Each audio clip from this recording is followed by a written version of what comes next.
Assalamualaikum warahmatullahi wabarakatuh.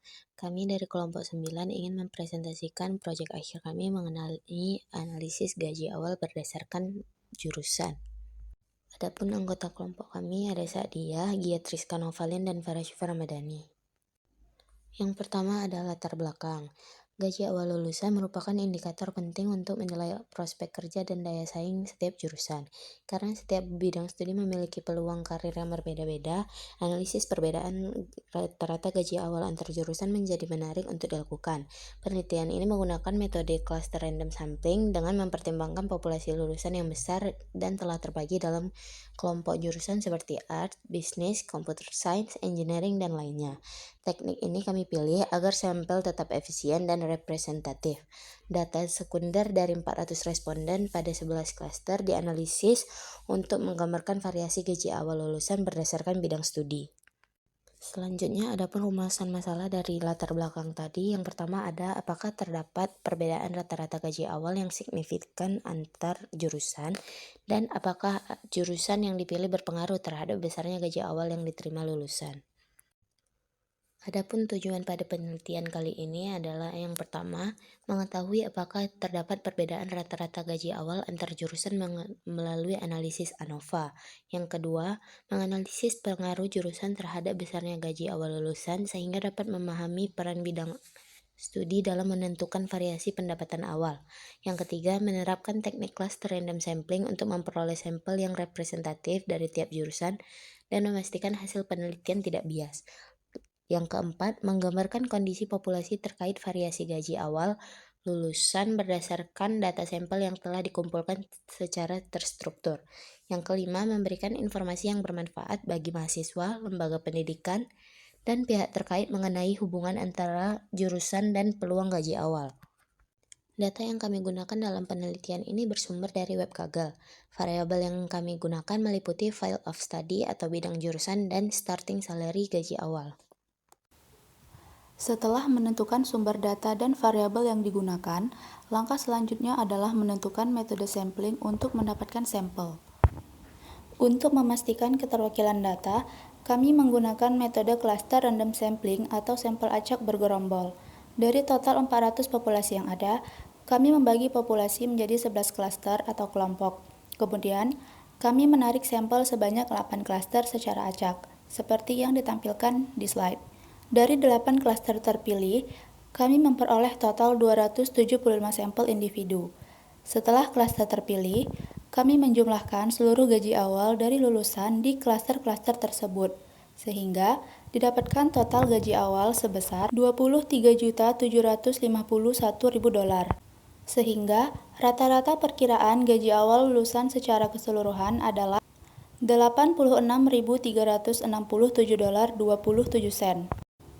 Selanjutnya, masuk ke pengolahan dan penyajian data. Pertama, itu ada ringkasan statistik.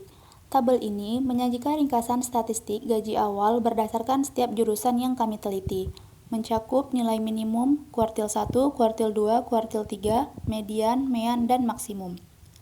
Dari tabel ini, terlihat jelas bahwa jurusan Medicine, Engineering, dan Finance memiliki nilai median dan rata-rata gaji awal yang paling tinggi. Sebaliknya, jurusan Education dan Psikologi berada di kategori terendah. Rentang gaji minimum hingga maksimum juga menunjukkan adanya variasi yang cukup besar antar jurusan, yang berarti bahwa setiap jurusan menawarkan peluang gaji awal yang berbeda-beda. Oke, pada slide ini dapat kita lihat bar chart yang menampilkan perbandingan gaji minimum dan maksimum dari berbagai jurusan. Dari grafik tersebut, terlihat bahwa jurusan Medicine dan Engineering memiliki gaji awal yang paling tinggi, sekaligus memiliki peluang kenaikan pendapatan yang lebih besar. Sementara itu, jurusan seperti Education dan Psikologi menunjukkan rentang gaji yang lebih rendah. Secara umum, dapat disimpulkan bahwa bidang kesehatan dan teknik menawarkan prospek finansial yang lebih baik dibandingkan jurusan sosial atau pendidikan. Kemudian pada slide selanjutnya, Untuk mengetahui apakah memang ada perbedaan rata-rata gaji awal antar jurusan, kami melakukan statistik inferensia yaitu uji ANOPA. Pada pengujian ini, H0-nya menyatakan bahwa tidak terdapat perbedaan rata-rata gaji antar jurusan. Kemudian H1 menyatakan bahwa terdapat perbedaan rata-rata gaji antar jurusan. Dengan taraf signifikansi 5%, hasil uji menunjukkan nilai F yang besar serta nilai p-value yang sebesar 6,27 kali 10 pangkat minus 22. Karena p-value ini jauh lebih besar daripada 0,05, maka kita menolak H0. Artinya, secara statistik memang terdapat perbedaan rata-rata gaji awal yang signifikan antar satu jurusan dengan jurusan lainnya. Hasil ini mendukung temuan kita sebelumnya pada grafik bahwa jurusan berbeda memberikan peluang gaji yang juga berbeda. Dan selanjutnya kami memberikan slide yang berisi kesimpulan. Berdasarkan hasil uji ANOPA, penelitian ini menunjukkan bahwa terdapat perbedaan rata-rata gaji awal yang signifikan antar jurusan. Hal ini dibuktikan dari p-value yang lebih kecil dari taraf signifikansi 0,05. Sehingga dapat disimpulkan bahwa jurusan yang dipilih benar-benar memengaruhi besarnya gaji awal yang diterima lulusan.